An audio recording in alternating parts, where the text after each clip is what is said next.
Hello, welcome back to Green TV. For my series, Meet the Solutionaries, I bring you the most interesting and knowledgeable and often passionate people I know who are in the forefront of their fields. And I'm very excited to introduce you to my next guest, Olivia Fussell, and she is the founder of Carbon Credit Capital, founded in 2006. And that sounded interesting to me, so I wanted to learn what that means, what that does. Everyone's talking about how we need to cut our emissions in half by 2030. Well, it's 2022. We're still spewing more emissions than we're cutting worldwide, I believe, and probably nationwide. So a lot needs to shift in a very short amount of time. So one of the things that you hear a lot about is people having technology in mind to suck the carbon out of the atmosphere, and that's not quite really ready for prime time, from what I hear. So I think these are going to be some other solutions that don't necessarily involve technology, but I could be wrong. So welcome to the program. Thank you, Ritzy. Nice to be here. Likewise. Just give me some brief background, how you went from being in the building and contracting business in New York to deciding that these buildings are part of the problem and addressing buildings and beyond in terms of getting emissions to come down. And what did you build with this company? Well, before I got involved with climate change and carbon emissions, I was essentially building residential homes in the four boroughs, the five boroughs, actually, not in Manhattan, but mainly in Brooklyn. And that was a very challenging business to be in. I have to be honest that it seemed to be a bit too challenging. It wasn't the fact that we didn't make a profit, it's just that it was endless, very hard work to get things to come in on time and on budget. And I've always been interested in the environment. I did a master's degree at Harvard University on landscape planning. And ever since, we were using the first computer models at that stage, I've always wanted to get back into it. But to be honest, when I graduated, there were no jobs. There was nothing available to work on. And so I went to Columbia University to learn about emissions and what climate change actually was. And it was, I emerged from there, and again, there was nowhere to work. I mean, I'm painting myself as though I sort of was born in the 19th century, but actually, it just was hard to find. So I started my own company, and at the time I started the company, carbon market for a carbon credit was at $35 a ton. And our first deal that we put together was with Bear Stearns and Credit Lyonnais. And it was a really large renewable energy project based in India. But as you know, in 2008, there was a bit of a crash, and the market plummeted to a couple of dollars or less. So my near wild dream of building renewable energy projects didn't work out. So I've really just concentrated then on producing smaller projects and figuring out ways for companies to reduce their emissions. And as a result, we have done some fairly unique things. One of what we came to realize was that even if we couldn't produce the emissions ourselves, we understood where they were coming from in depth, particularly when we had to write. This is a very technical process to produce a carbon credit, and so it should be. It has to have exacting quantification behind it. So while we were working in India on some smaller projects, we came across a company that came to us to ask if we could develop what's called a methodology, which we did. I had 3 engineers working for me, and we produced a methodology for calculating the emissions of iPhones now that we use all the time, and computers and so on. And that got published as an official methodology with the UNFCCC. Things have moved along since then, and the company itself is essentially involved with carbon credits. I don't know whether your audience understands what a carbon credit really is. I think it's worth giving a quick overview, because and carbon credits are controversial. I think that's not a shocking thing to say. No, not at all. We happen to consider it a positive way for companies to reduce emissions as a bridge. It does not take the place of capital expenditure to reduce emissions within a company. But the process to develop them is very rigorous. The standards are high. And basically, it's a term that describes avoidance or sequestration of greenhouse gas emissions from specific projects to compensate for emissions elsewhere, which is probably controversial. Because it's like, isn't that just trading from one to the next? And while it may be an incentive, it may also just allow those corporations or individuals, even with more money, to play that game. But it's really just moving things around, money and carbon. Is that accurate as a criticism or concern? Not really, in our opinion. Because in our opinion, it's actually reducing emissions somewhere in a very rigorous way, and that's better than not doing anything. So in other words, the carbon credits, in our opinion, is a solution. It's a partial solution, but it's better than nothing, because you've got thousands of projects around the world that are reducing emissions. And is it maybe accurate to see it as a transition solution, as a bridge solution? If nothing else, it's raising awareness, and I'm sure it's doing a lot more than that.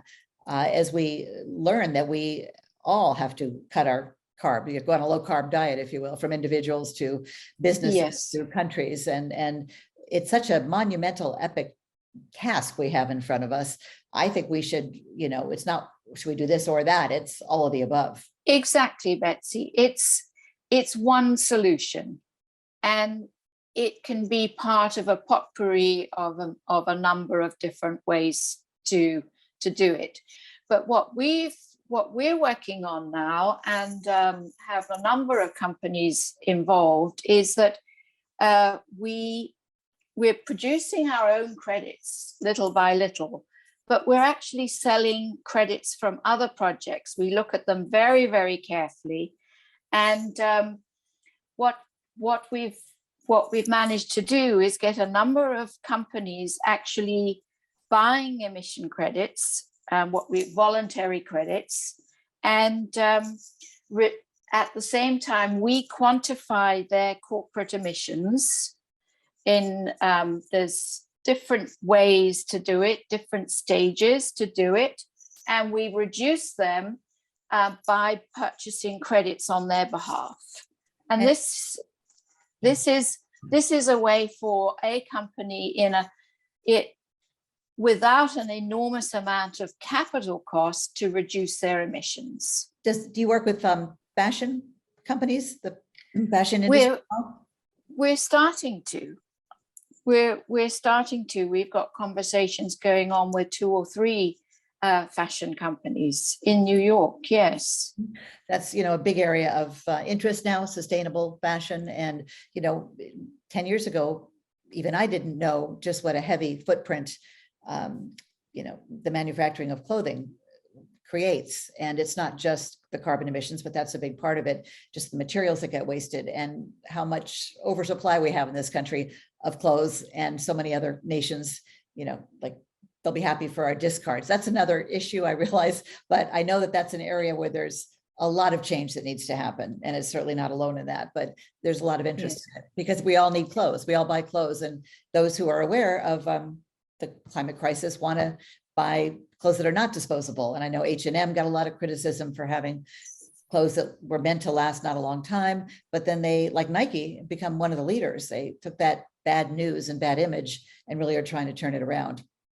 Yes, they have. And in clothing particularly, you've got majority of manufacturing, unfortunately, happening in Asia and India, Bangladesh, Vietnam. And then, so you've got the emissions happening there, and then they're transported, millions of miles for us to purchase in retail. But yes, that's one big area. We do. And then we look at China, and they're the biggest emitter overall, I believe. I think per capita in the United States, we're the largest emitter of greenhouse gases. But, they're obviously dependent on coal. That's a very big problem. But they're also making a lot of stuff that people in America and around the world buy. And so that's an interesting puzzle. Like if we all just stop buying stuff, maybe that would get China to slow down their economy a little bit. It's complicated. It's not something that we feel like we can have an impact on. That's why I'm interested in your solutions, because so many people want to do something, but we can only start with ourselves. But that can be as a nonprofit, as a company, a business. Is it as an individual as well? Do you work with people, just plain old people? Yeah, people can actually, it's a little bit slow moving because we haven't really done enough marketing. But people can actually buy offset packages right off our website. And we sell quite a few, mainly people who are flying around the world or who have a private jet, seems to me. Well, we don't have a private jet, but my husband lives from California to Texas, and my daughter lives in New York. So how am I going to see my friends from a lifetime of living in the Bay Area, and my daughter in Europe, and I live in Texas? So sometimes it can't be avoided. So what's the best thing for someone like me to do? Because when I said people, I mean individuals, because I do have a lot of green guilt about that. I do a lot of things to offset that, but it's still something I don't feel good about. And there's a big push to get the airlines to develop more sustainable fuels, but that's not going to happen tomorrow. It's not going to happen tomorrow with the airlines. And it's taking, there's a very, very good technical group that's working on behalf of the aviation industry. And they are making progress, and fuel consumption is one of the biggest emission components. But in practical terms, we have a program that we call it carbon neutral checkout, and it's evolved quite nicely. So a company comes to us, or an individual, and they give us pretty much rote information about the products that they sell. And we ask a lot of questions, but we try very hard not to make it too technical and too onerous. So no, do it. You have to make it. No, they're not going to do it. Right. They're really not. And we're here to help too. But they do their best to figure out what their utility costs are, what their transport costs are, and what their supply chain costs are. And it sounds complicated, and it is, but little by little, we're trying to streamline the whole information gathering aspect. And speaking of streams, do you look at both the upstream and downstream impacts of these products? Yes, we do. Maybe say a bit about what that means, because I started out with trash talk many years ago. I was into recycling and learned all about, those things that you can't see, but nothing goes away. I know, because we're working with the City of New York, actually the sanitation department, and one private company here that collects mattresses. And mattresses go into a landfill and they don't ever break down. And you can't give them away. You can't donate mattresses because of some No. sanitation laws. Can that be changed? I mean, I remember 20 years ago when I started Trash Talk, going to recycling conferences, and there was a guy who just dealt with mattresses. Are there any solutions, just since you mentioned that it's just one, item that will never biodegrade? Of course, we have plastic and smaller items, but mattresses being that big thing that a lot of people do get rid of when they move, when they wear out the mattress. Well, this particular company is, I think, probably, and they're working for New York City Housing Authority, recycling. They're recycling. They literally have a warehouse where they pull everything apart and it goes into either metals or foam or wood. And then they are working out what they can create out of the recycled materials. That's what we call downcycling. Yeah, perfect example. Yes, yeah. Yes. So that's what they're doing, and we're there to help them develop the emission calculations. What is business as usual right now? Leaving the mattress on the side of the road, so on. On the curb, hoping somebody is going to pick it up as they drive by. Yeah. And that's the problem, is whose problem is it? Whose responsibility is it? And I remember covering the whole concept of producer responsibility, making the manufacturers responsible for picking up or getting the HP printer back, somehow. I don't know where that is because I haven't followed that so closely, but you do deal with electronic waste, I understand. Well, that's happening now. I mean, the Hewlett-Packard and Canon, they all have their recycling processes now. And whether it's ink or the machines itself, they give you full instructions now about how to pack it up, where to put it. So you're not finding them sort of sticking out of waste paper baskets on the street in New York anymore. So there's been progress there. We have an espresso machine, which I wouldn't buy one of those coffee machines until my daughter pointed out that this brand espresso allows you to send your used coffee pods back. And, at first it seems like a hassle to put them all into a bag and drop them off, but you can drop it off at UPS. And once you start doing those things, it raises your consciousness and you feel a little less guilty. And isn't that what this is about? Is, as I say, putting on the green glasses and looking for ways to conserve, whether it's, reducing your carbon footprint, or your waste, or your energy waste, water, food, paper, trees. Let's just talk about what's happening to our forests for a minute. I don't know if you get involved with that. We are. We're involved in a very large project in the northwest of in Amazon state, up in Brazil. And there's been a lot of publicity with Bolsonaro's government, but he did come in on the basis of supporting the farmers and supporting, so therefore, the export of soy and cattle. And this is the largest undeveloped area in the Amazon. But carbon sequestration can be a solution. It can be. Are you optimistic about any technology to actually, to make it overly simplistic, vacuum out carbon gases that are already in the atmosphere? That's something that I don't really know that much about. And I do understand at the moment it's technically impossible because it's too expensive. But I know that the US have number of teams working on it. They are thinking that, just like nuclear rods, that they could bury the stuff in the ground.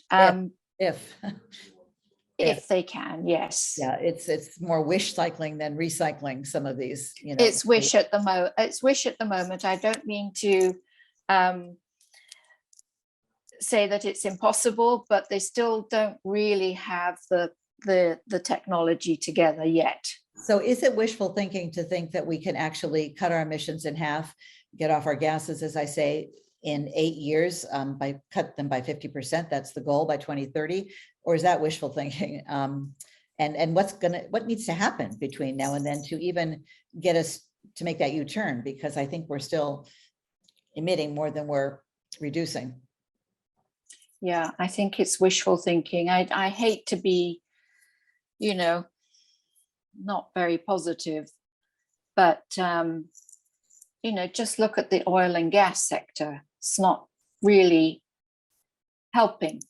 Well, no, especially when we're subsidizing the fossil fuel industry when they don't need that subsidy. I mean, that's got to stop. Carbon credits, putting a price on carbon, putting a tax on carbon, I think is part of the solution. But as yes, you know, we know politically, it just like putting a tax at the pump, you know, on gasoline, not popular. And that tells me that too many Americans still don't understand the urgency and just how serious things are not only going to be, already starting to be. Look at all the examples of extreme weather. Even the pandemic is connected to environmental destruction. And that's what Green TV is trying to be, is a place where you can learn what's going on with your planet. Why is the weather getting so much more scary? What can I do? What can we do? And so I really appreciate what your company is doing. And what would you like to tell our viewers? Where can they go to get more information? You know, are you targeting individuals, companies, nonprofits, everybody, or do you have a area you specialize in that would be more appropriate for certain members of a society to access your services? well, we're trying with the carbon neutral checkout program. We are trying to be able to calculate your individual or your corporate emissions and offset them with carbon credits. And the carbon credits are very, very, very carefully chosen, that we know they are reducing emissions. We know that they are monitored every year because we get the results. And this is one short-term solution that we know a lot about, and are working with some really wonderful companies that are actually doing it. I'm glad to hear that. So many people in the climate world, say what we need is something where you can, if you're going to try to decide between two cell phones or any item you would buy, food item, maybe how far was it transported? Should I buy these blueberries that came from Chile in the middle of our winter? Is that something that you're offering, or is anybody offering sort of that carbon calculator for everyday products? Because that would seemingly give immediate feedback and be very helpful in changing behavior. Yes. I mean, that's what we do calculate. If the blueberries have come from Chile, that is part of the carbon footprint. And it starts to make you think. As a consumer, we've done a couple of surveys, actually. I was just trying to find them. But people generally prefer to purchase, whether it's food or clothes, that has got a least amount of carbon emissions associated with it, if they can find out what it is. So do you yes, have and it's early stage. early stage. So yeah, I mean, and it's hard to imagine, there's so many products, I mean, endless, right? Just look at Amazon, just walk through the Amazon warehouse and you'll see that is it even feasible to think we can actually get something that could be accurate enough on all kinds of products? I think so. Yeah. I think so. Yes. That feedback, yes, I do. Should make a difference. Will it happen soon enough, I guess, is the question. Yes. So what would you ask our viewers to do if you'd like them to know more about what you are doing, or what you'd like to see some companies perhaps working on? What's needed? What are the main obstacles to really making this much more widespread and rapid in terms of carbon reduction? I think as a company, we have to get the word out a little bit more strongly and aggressively, and I think our website explains how we do it, and we want to be accurate, and then, as you say, a calculator so that someone can actually just do it for themselves quickly and easily while they're in the store, right there on the spot. Yeah, right there, right on their phone. They can. There's a number that they can use that's we should be able to produce labels now that have a number that equal. But sorry, go ahead. It just gets a bit confusing for the consumer, because there's non-GMO, there's organic, there's this, there's that. Local, not local.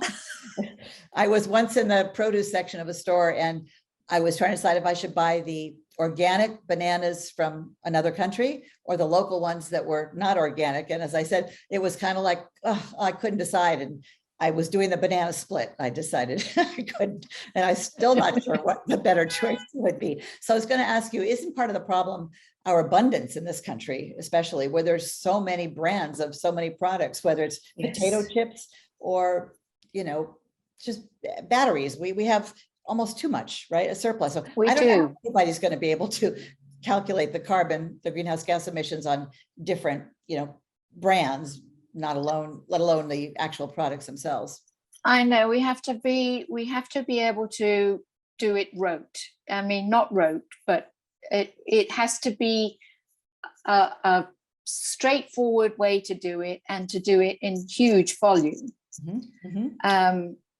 Yes. And provide it as a service for companies, so they know, you know, they've got an accurate accounting. Well, I would not want to, go ahead. Oh, and there should be many more companies like ours doing it. We welcome competition. Yeah, welcome competition. There are not enough of us. So ESG, I have to ask you, final question. Is it really helping? You know, there was a critic, I believe it was someone who worked at BlackRock, who wrote an essay about how it's like smoke and mirrors, and yet it's very popular. ESG standing for environment, social, governance, or yeah, I focus on the environmental side, of course. There's, you know, banks are talking about it with their, you know, investors, their individuals, customers. What do you think? What's your opinion of it? Is it something to make people feel good and doesn't really have that big of an impact? Is it a feel-good thing? So people think, oh, I'm investing in some, if anyone's lucky enough to have wealth to invest in ESGs, is that a guilt offset that's legitimate? Or is it really doing some good? I don't mean to sound. It has to, it should be legitimate. I mean, again, it's calculated. It has to be calculated. And there are, as far as I can see, there's only about 3 or 4 companies out there who are actually doing it. Really? And doing a black and white accurate study, a calculation of whether and it's very hard to get the data. Really, it's still very hard for a company to gather the data and for the calculation to be done. So again, I think it's a bit of a feel-good term, but it shouldn't be. I mean, particularly, you know, if investors are going to take some sort of a ESG index seriously, it's got to be accurately done. Agree. And you know, one of the big battle cries and takeaways from COP26 was, you know, no more lip service. We can't afford to just look good, whether it's a country or, you know, any entity. That's who are you cheating? We're cheating our children and grandchildren. Yes. Hopefully that, if nothing else, that message is getting out there that, you know, it's not about looking good and meeting your targets and, you know, getting a good grade when you go to COP every year, but no, we really take this seriously. No, countries, as the younger generation are saying, no more words. Exactly, blah blah blah. That I would say action, and the young people are asking us adults to do our part, and we certainly have a lot of room for improvement, don't we? But we don't have a lot of time to do it. So I know. Thank you for spending time with Green TV. Really appreciate the information, the education. I learned some things. I hope you did too. We want to invite our viewers to please, if you find this information helpful, we hope it is. We certainly have plans to bring you all kinds of topics and leaders in their field, and we would welcome a donation. So far, we're a voluntary startup. scrappy startup, but we have big plans. I mean, imagine if we were 24/7 like CNN, only we'd be GNN, the Green News Network, where you could tune in and find out Yes. what's happening to your planet, because there is no planet B, and it's later than we think. And as I say, Green TV is not for everyone. It's only for those who eat, breathe, or drink. So tell your That's friends most about it. people. Please go to, last time I checked, please go to our YouTube channel and subscribe. You might have to click a few times, but it's definitely there, because as soon as we hit 1,000 subscribers, we can start going live, and we don't have to do Zoom interviews only, but can actually do live streaming. And that's the goal. And we don't have a lot of time to ramp it up. So thank you.